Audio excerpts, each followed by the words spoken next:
2, 3, 4. Inside the garden walls. Woke up Monday, checked my dashboard. Retail media was supposed to be the escape hatch, first-party data, closed-loop measurement, the antidote to the duopoly. 5 years later, one platform owns 90% of it, and everybody else is fighting over the crumbs. My guest today is Mark Donohue. He runs retail media at placements.io. He has clients inside every walled garden he is about to call out. And he sat down on the ADOTAT Show and used a word his peers will not say on the record: surveillance. Let's get into it. Inside the garden walls.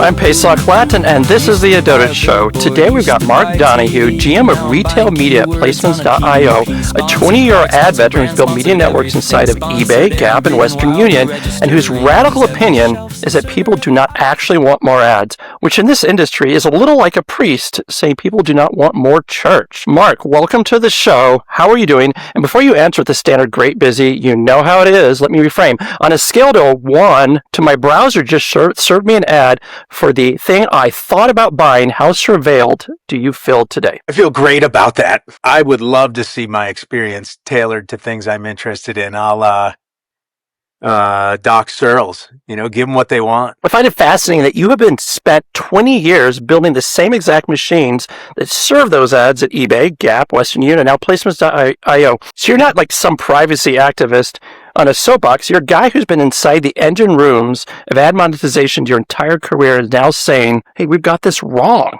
What is wrong, Mark? What does better experience actually mean when you have been the one building the experiences? So you have to put into context the permissions that we give all of our tech providers, all of the services that we engage with, that we're loyal to.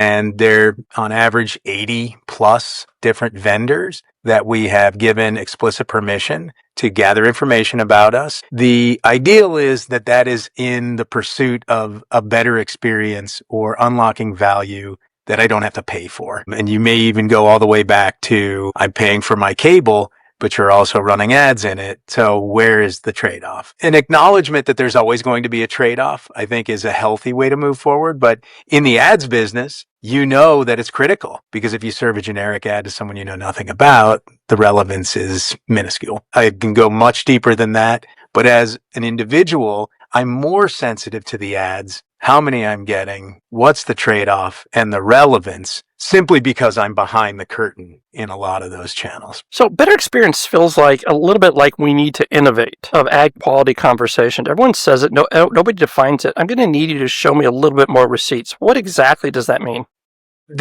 I mentioned Doc Searles, which is the intention economy, and the ideal that he posited was I'm going to raise my hand, say what I'm interested in, and then accept offers and information from folks that offer those things. So if I need a rental car and I start to search for a rental car, I then want some of those offers coming back to me that are relevant, that may be specific to things I've searched for. And I realize that that information is between me and the rental car companies that I have engaged with. That would be ideal. What I see, go ahead. What I end up seeing, what I end up seeing is I put information out into the universe. It comes back to me in various other forms from other parties, meaning that information is flowing across hands. And I feel that's a little suboptimal. So I'm scratching the surface. So Gap and Western Union, they're very different businesses and completely different audiences, I assume. Give me a specific example from one of those where you got the experience right, where the ad was relevant, the user did not feel violated, and the business made money. If last touch attribution worked, your waiter would get full credit for the meal. We make sure the chef gets credit too. Incremental. I really want to go to my most recent experience because I found it to be unique in a number of different ways. Western Union, we had a number of different services that we were offering. None of them were endemic per se. The money transfer business is a very specific use case. Go ahead. Right. What do most people use money transfer for? Just to friends and family, I assume? Or do people use it to pay bills? It's primarily to friends and family. So it was a transfer of funds in a form that could be both sent and received by parties, in many instances across currencies and across borders. Pretty unique use case. And so that you can imagine, your mind goes to what are the complementary services or products that any of our customers would need. Is it insurance? Is it a credit card? Is it discounts of other complementary services we think they might use? The customer that is sending via Western Union, overwhelmingly non-English first language. So that brought up a number of different unique use cases in our marketing, in our ad channels. And the test was, are you providing me something of value? Are you providing it to me in the appropriate language and context? And then if you are providing it to me based on information you know about me, do I want to be known? Are you revealing you know something about me I don't want known about me? And so it was a gauntlet of appropriateness, context and messaging, and then understanding the customer. And as you know, the customer is everyone. It's how does the message resonate? And then is there a response? And so that is a gauntlet that was unique for some of my experiences. So I noticed that your superpower wish was identity resolution and flight. The flight part is fun, but let me fixate a little bit on the identity resolution. That's a loaded wish for a man who talks about privacy. Perfect identity resolution means knowing exactly who someone is across every device, every channel, every touch point. So that's either the holy grail of advertising, the most dystopian sentence anyone has ever said. So which is it? And if you had perfectly identity resolution tomorrow, what would you refuse to do it on principle? You are sussing out the two sides of my personality. There's the work personality. That's what my note says. My notes actually brought that up. It's like, there's my, what do I want to accomplish for my clients and for our industry? Because we're not there. There's a lot of breakpoints between a person, the device they're using, what wireless service they're using, what home they live in, all the geo and all the 80 plus loyalty memberships that I have versus what I view as identity resolution. And I think there's an L1 of identity resolution. I'm Mark. I use Gmail. I've got these 80 customer relationships and I want those 80 sending me offers. They don't need to resolve across those relationships with me for me to believe that it's working correctly for me. That's my identity resolution.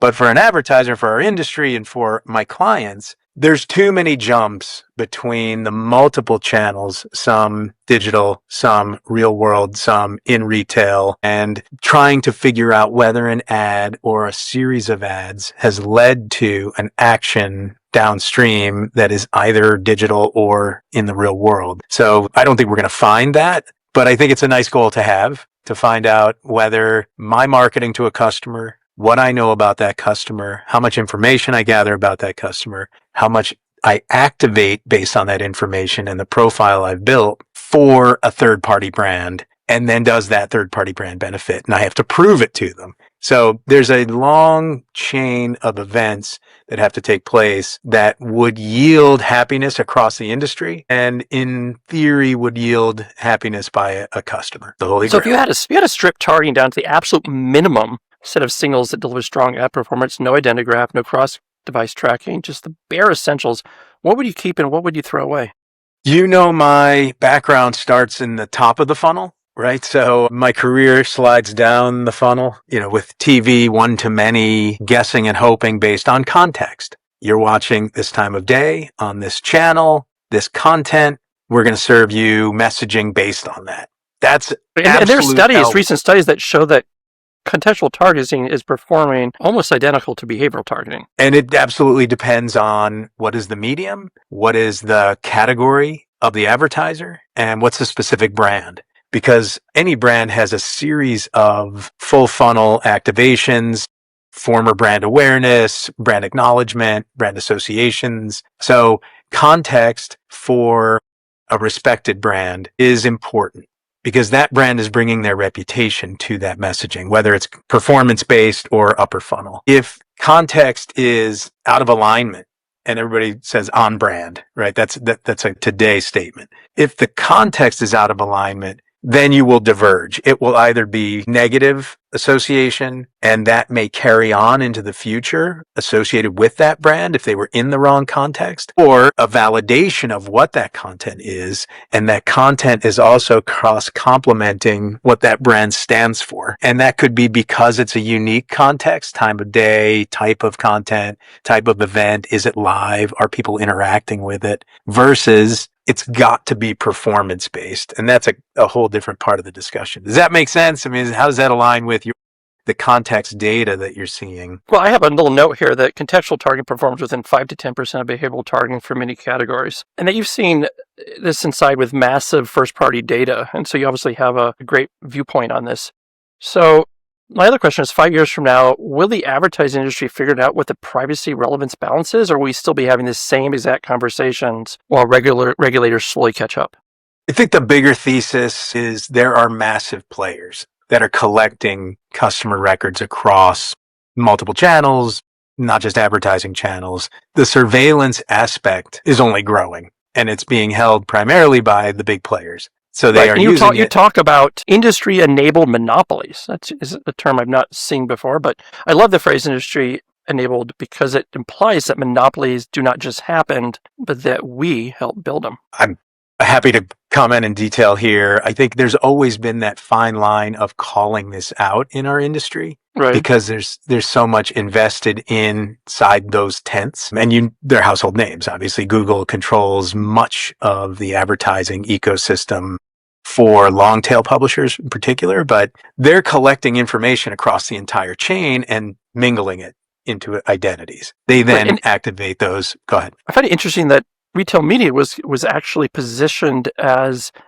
a response to the Google monopoly, and yet now Amazon pretty much runs, 80, 90% of it? North of 80, that's correct. You would call it a good point. It's the big players create the standards, and everyone else challenges. So the challenger brand is alive and well. The walled garden is a defense in some fashion that allows them to keep the data in-house. They're extending that service into the retail and sort of everyone else. But that's what Placements is trying to do, is to help everyone mature quickly, particularly from multi-channel, and appreciate some of those economies of scale using those tools. But industry-enabled monopolies is the large scale. Everyone sees that they can build a business quickly on those platforms, and then it's self-fulfilling. So you also mentioned that the industry takes too long to evolve. What is the technology, the standards bodies, the buying process, the agent holding company chain of approvals?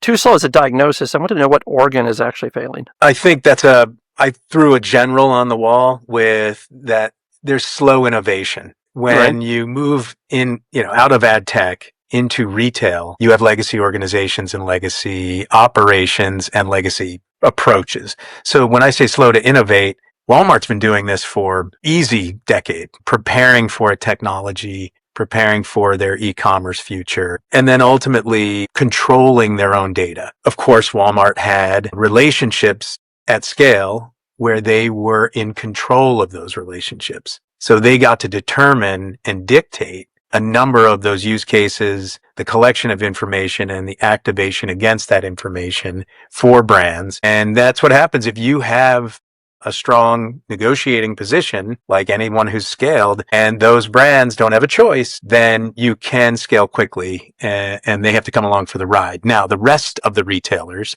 are slower to catch up to those standards of reporting, transparency, activation at scale, but they're coming. They just come slowly. So you've launched media networks inside of Western Union, Gap. Those two companies are obviously not Amazon and not Walmart. They're mid-tier retailers and service companies building media business from scratch.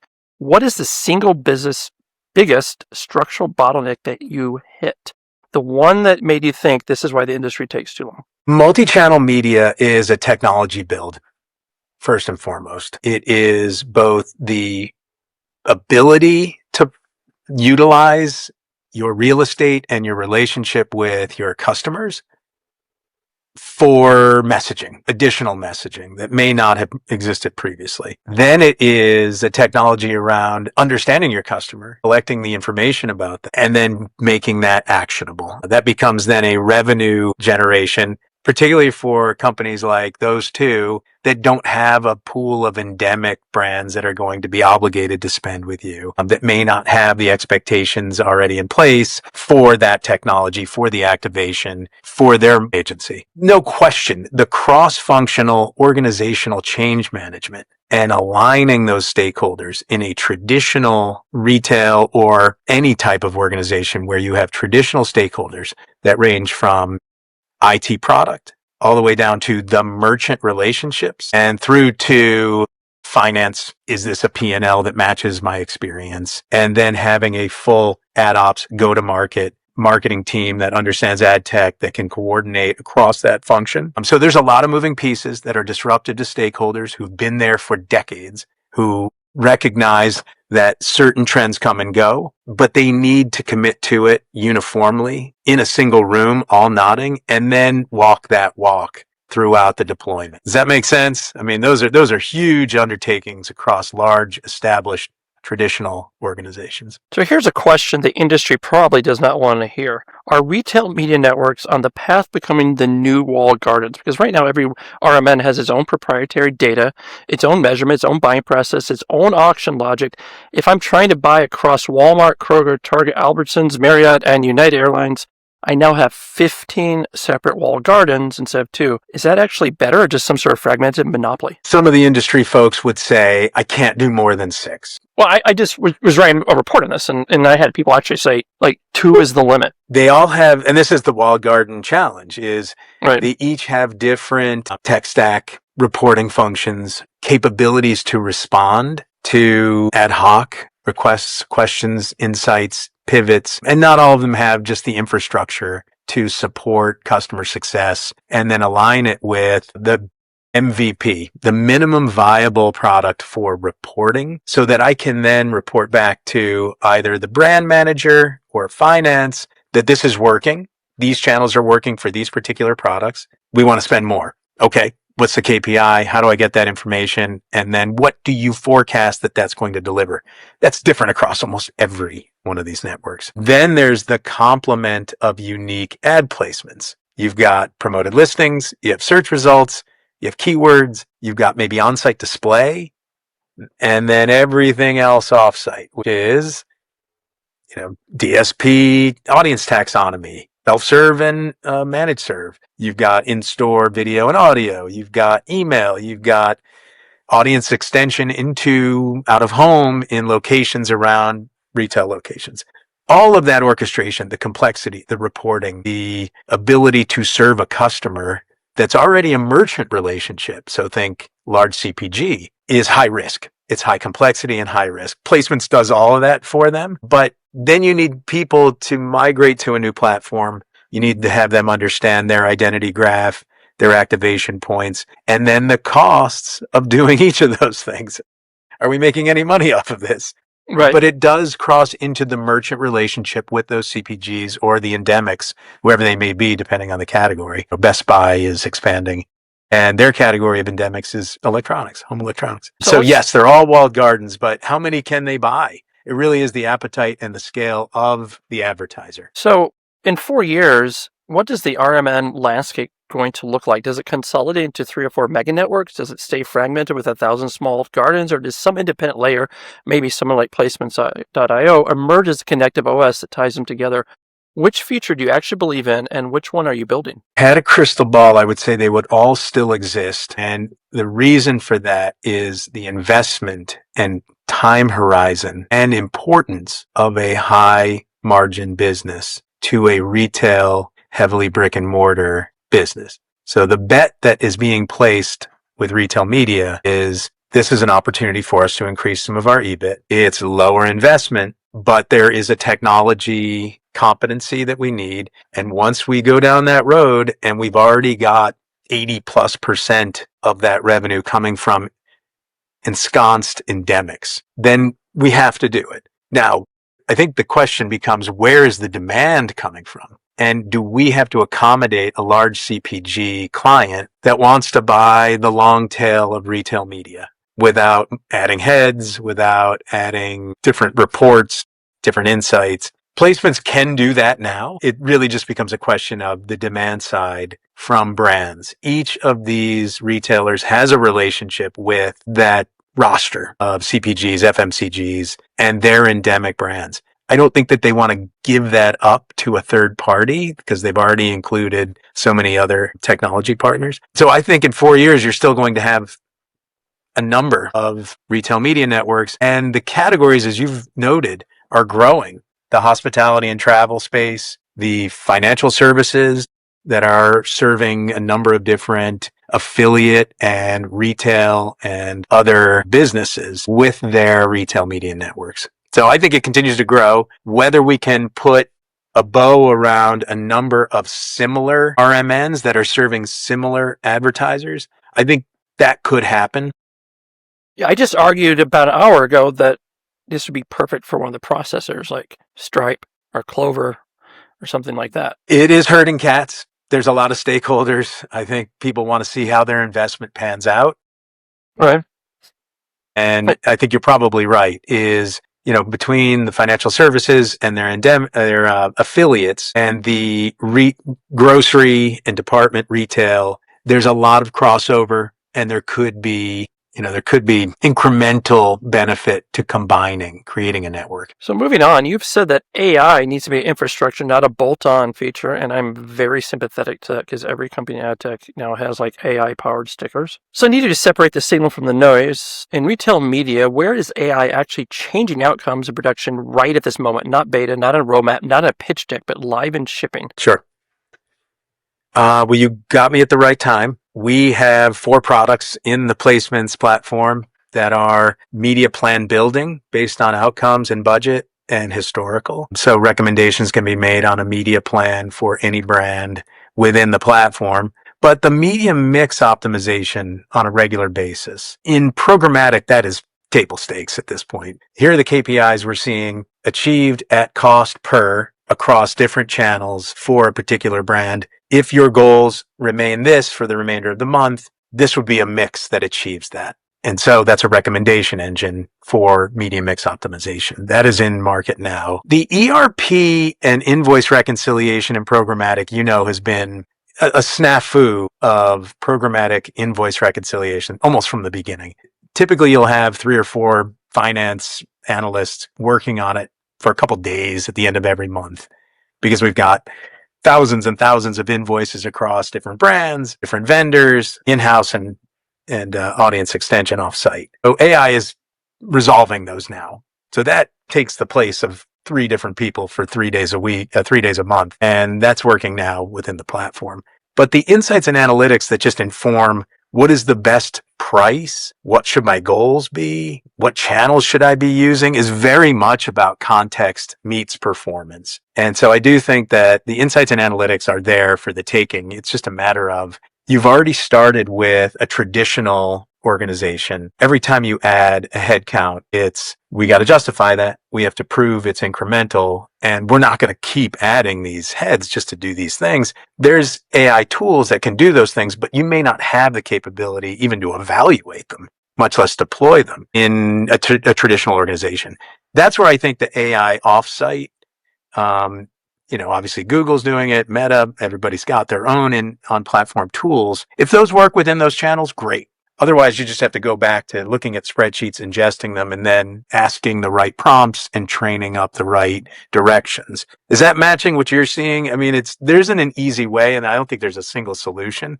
But if you can get partners to do it for you, that's just to go ahead and calibrate and turn those things on test and beta. Well, here's my concern. The ad ecosystem is already very opaque, and has lots of black boxes. Programming building is a black box. Building social algorithms are a black box. Is AI, media creation, planning, and bid pricing, is that just another black box to an ecosystem that already has a transparency problem?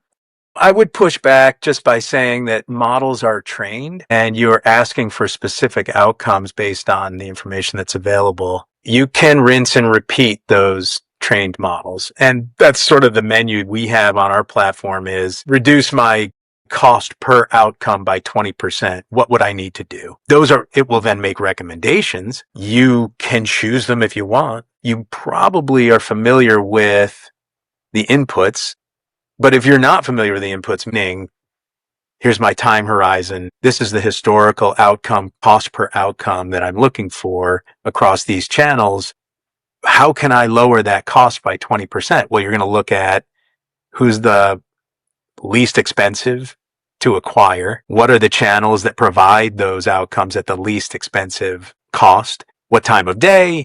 What time of week? What time of month? What kind of, it's the typical ad targeting. What device type? What geos? What channels? And so it will take all of that data and give you a recommendation on media mix. So although the calculation is black box, you're still iterative, you're still training, and you can still see what those inputs are. And then you can test. You don't have to completely become a slave to that. Okay, Mark, desert island time. You said you bring your wife, your 3 kids, and a boat builder. I have done over 158 desert island answers on this show, and yours is so far the most strategic. Everyone else brings the family and then has a problem with the 5th slot. You brought a boat builder. You're not just surviving on this island, you are getting off the island. That is 20 years of operational thinking coming through in a hypothetical question. So tell me, why a boat builder? Is this the Mark Donohue approach to everything? Bring the family, solve the problem, build the exit strategy? Those are the people I'd want to spend the time with. The boat builder Right. is a utility. There's no question I would prefer an engineer, because if you think you're going to be, one, you said deserted. So Right. I'm in a place that I may not have want to have been. If it's Keneal Bay down in St. John, probably don't bring a boat builder because I want to stay there. But if we're deserted, the boat builder would help us create a way off. But if we can only fit 5 people, then he would have to stay, he or she. So what are you doing if the boat builder is doing the building? Are you project managing the boat construction, foraging for the family, the one keeping morale up? So I can do just about anything, right? Especially if it's grunt work. Right. Clean off 14 inches of snow off the driveway. Where do you live? Boat builder is, we're on Long Island. Yeah, there's lots of Cold snow out Spring there, Harbor. yeah. There's a ton of snow. We used to say Long Island. Out here on Long Island, I don't want to go here. Sounds like Arizona's a lot better. It's a little bit warmer, yeah. Yeah, so I mean, we love a good island vacation, but my guess is we're going to need someone to cut wood. We're going to need somebody to haul it. We're going to need people to forage for bindings to create a boat. But it is sort of the way I'm thinking is I want those people there with me I trust and love and want to spend time with. That sounds like it's probably pretty consistent. But we've all got something to learn. And having some humility, understanding your own limitations, it goes into building an organization, I think, where you bring in people who know how to do stuff maybe you're not as good at, or you can just admit, that's not my bailiwick. I don't know how to build a boat. Are your kids team players, or are they going to stage a coup? So they all do work pretty well together. Each individually is quite headstrong, and I like that. It's very much sort of a New York thing where you have a confidence in yourself, but there's only certain people you work really well together with. So they work well all together. And, we do a lot of sports, and the sports analogies run pretty deep here. So I'm a sports dad. You need to know when to coach and when to keep your mouth shut. And so I think we've all got a nice harmony there, but they're doers. They will help build boats for sure. So what has parenting taught you about leadership that the Harvard Business Review never will? I think if you are sensitive to the skills and personality types and the objectives, and you can listen to people, that you will understand. And this is not, Myers-Briggs. It's not DISC assessment. Those are guides for sure. But this is understanding where all the pieces could fit together best, acknowledging and honoring each of those individuals, but being honest with yourself about which ones work and which ones do not. And some of that can be guided. Some of there's solutions there. But for the most part, I would say, those things can only be influenced as to circumstance, as to transparency and communication, and what are the ultimate goals and objectives. And so parenting, for me, our kids were all very close in age together, under 4 years old all at one time. And they had to take on roles within that ecosystem. And that was maturing in leadership quickly at a young age. That was harmony across the unit for my second. And that was acquiescence and adaptation for the youngest. And that's how we all worked well together. And we still like spending time together. So we must have done it. So your wife's on the island, your kids are on the island, the boat builder's building a boat. The boat is ready, but only fits 4 people. Who stays behind? There's a multiple choice here. You, because you're the parent, and that's what parents do. B, the boat builder, because they have served their purpose, and this is not a metaphor for how the industry treats contractors. C, you hold a family vote because you believe in democratic decision-making. D, nobody stays. You build a bigger boat because Mark Donohue does not accept constraints. He solves them. There's no question we would build probably 2 boats. There's no way someone's staying behind, not alone, because multiple people working together is clearly better than one person staying behind alone, although the boat builder's probably good. Functioning a boat, you got to have multiple people in a boat. Somebody's got to drive it while others take care of business. I don't think that we would leave someone behind without a real solution for retrieving them. If someone had to stay behind, it would certainly be me. I'm not into the democratic thing. Like, I don't think the vote thing would work for me. Not in that circumstance. Now, in a workplace where everyone has input, but somebody has to make a decision, democracy only works if the outcome is ready, willing, and able for everybody. Because if you allow everyone to vote and then you don't go with it, you can see where that's going to go. So you also said the home run for this, you said a home run for this interview would be solutions to finding work-life balance. That is not a typical ad tech answer. Most people say thought leadership, brand awareness, drive a pipeline. You said work-life balance, which tells me you've either figured out and want to share something, which I look forward. Are you still searching and want to talk through it? Which one is it? And what is the worst version of a work-life balance look like during your 20-year run? So the work-life balance for me was based on working through some critical years on build mode. And Sony Pictures comes to mind, where we were the pioneers in a number of different areas. And as you know, pioneers fare less well as settlers. So it can be good to have established norms, and the deep commitment, both emotionally, physically, time to your job, is a massive opportunity cost. I only really learned that later in that it's not just what you miss, but it has an emotional drain on you. And so the emotional drain depletes all areas, including personal relationships, your physical health, and certainly as you start to see milestones outside of work, I think that there is a regret. So I have had a couple of different chapters that just required a deep emotional commitment, not just time, but stressful emotional commitment to building in collaboration with others who are similarly committed.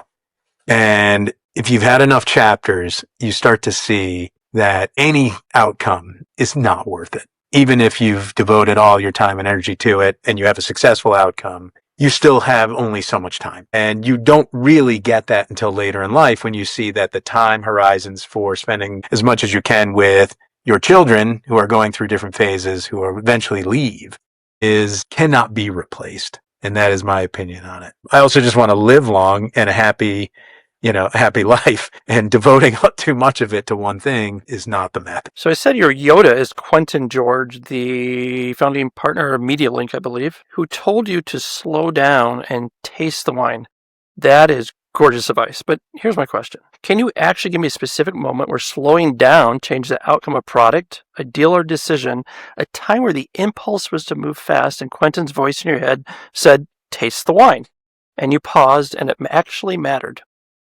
So the background here is that I got to know Quentin pre-Cadreon days. And so I was at Sony, and Universal McCann was a Sony client, and Brian Monahan was, one of the top guys there. So I got to know those two guys pretty well then. And it really wasn't until, Quentin was at McKinsey where I got to see sort of the breadth of his skills. And he had a way of communicating things, one, substantial toward your business goal, but zooming out and placing it into the right context of where the ditch you were digging fit into the broader mine, into the bigger business, and into a context of your role in it and what the sacrifice was going to mean. And so when he would say, let's go get one of these fine wines that I like to try out, it was the backdrop for a deeper investigation of that matrix of where do I fit and what does it mean for me? And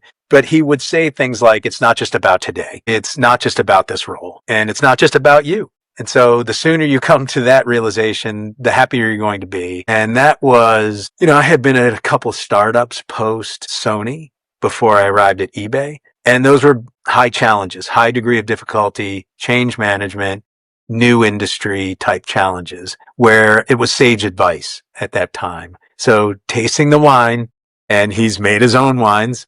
He loves to order the wine. I think he's a sommelier. Talk about a polymath. Yeah, does he have the little cup and everything?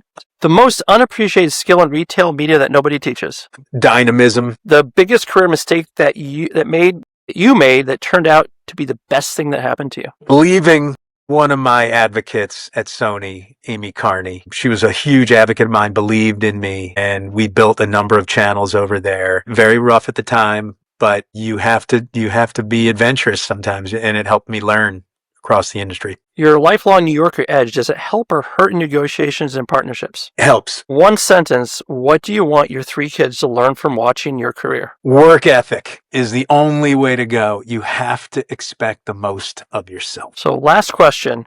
It's 10 years from now, your kids are older, your career continued to evolve. You're looking back at this chapter, Placements.io, the retail explosion, the privacy battles. What would you need to be true for you to say, I got the balance right, I did work I am proud of, and I was present for the people I love? What does the scoreboard look like for Mark Donohue? I'm doing a lot more fishing, and I get to live and participate with my grandchildren.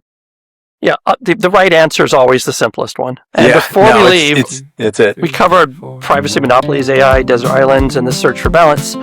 That's it for this episode of the ADOTAT Show. Big thanks to Mark Donohue for saying the quiet part out loud.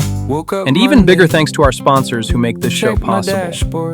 Troutman Amin LLP, the law firm that actually understands ad tech, martech, and the regulatory minefield the rest of us are sleepwalking through. When the letter shows up, you want them on speed dial. And incremental.com, doing the measurement work the walled gardens would rather you did not look too closely at. If you want to know what your retail media dollars are actually doing, that is where you start. If you are not on the list, get on the list. Until then, stay bold, stay curious, and know more than you did yesterday.